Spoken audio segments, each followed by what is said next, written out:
So a few days ago, I made a video about deplatforming and the functional true value of free speech, that being that the most quote-unquote extreme positions or views or perspectives are the ones that free speech really exists for. It exists to protect that which is deemed as unacceptable or unworthy of discussion.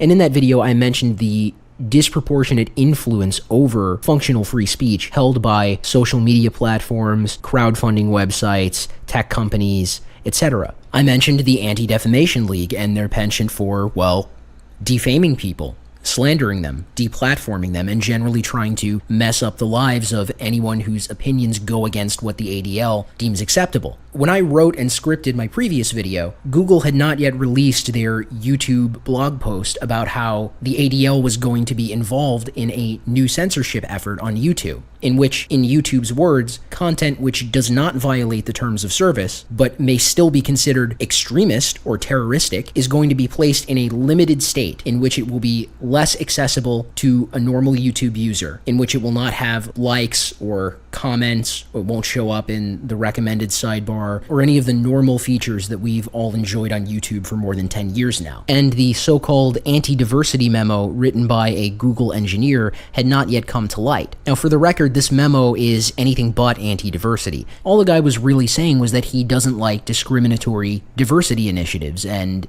affirmative action policies. And he provides some very basic surface-level social science and biological facts about how men and women are different, and that much of this information can explain the difference in men and women's career choices, the difference in their performance in a given field, and so on. Nothing really controversial to any sensible person who's ever read anything about this stuff. I mean, this isn't a, wrecked feminist video, the wage gap doesn't, boring, tired. The point here is that this guy was not saying anything remotely extreme or, offensive to anybody who doesn't have a screw loose. Now, because even these most basic of objections to diversity initiatives and affirmative action policies and all of that stuff are verboten in a progressive-dominated corporate environment, that Google engineer has now been fired, of course, and many people in the company seem to be up in arms about this. And there have been screenshots and posts getting passed around from various Google employees' Twitter feeds and Google Plus pages and what have you, expressing their outrage that someone in their company would dare to point out that men and women are not neurologically, biologically, psychologically, etc. Men and women are not the same. In fact, this is apparently such a traumatic incident for Google as a company that CEO Sundar Pichai says he has cut his family vacation short to return to work and tackle the issues raised in the manifesto. Pichai will now face the difficult task of balancing what he calls the strong support of the right of Googlers to express themselves against those who violate the company's code of conduct in the process.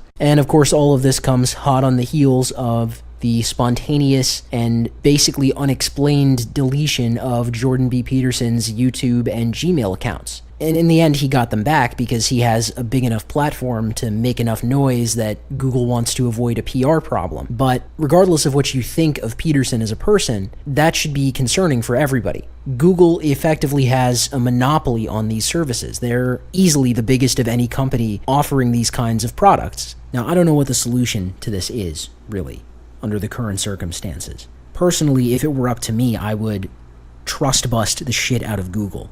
Break the company up into smaller companies, force them to relinquish the enormous power that they have, because people are really underselling the seriousness of this shit with Google.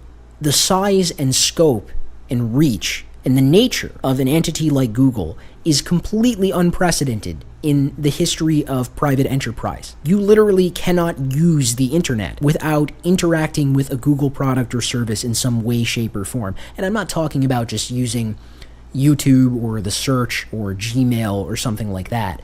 I'm talking like if you're going to any kind of remotely mainstream website, you're probably interacting with Google Analytics at the very least. They have their fucking tentacles in literally everything. Maybe there's some way around that someone more savvy than myself would be able to cook up for people to use on an individual basis, but it wouldn't change the mainstream appeal and the industry stranglehold that Google already has. Now, it seems unlikely that there's really going to be a sort of Google eating itself situation, because the progressive nutcases seem to hold all the key reins of power that will get people fired and get people silenced and so on. And this is basically it. Like, this is the end game of the internet right here. A company that is totally controlled by progressive lunatics, has its fingers in everything, and is taking direction from the Anti-Defamation League on what will be acceptable or unacceptable on that company's platforms. And this is by no means just a problem for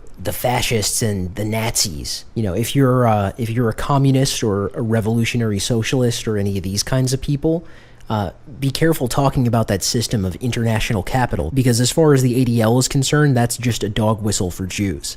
So have fun with that one. I mean, basically anyone who's doing political commentary outside of the mainstream is under the gun on this one. You know, the clock is ticking. So, I mean, I'm going to keep making content until whatever happens. I'm going to keep mirroring my stuff to other platforms, but, you know, don't be surprised if something happens to this channel or starts happening to other political channels you watch. So, yeah, just wanted to add on a few quick thoughts on that.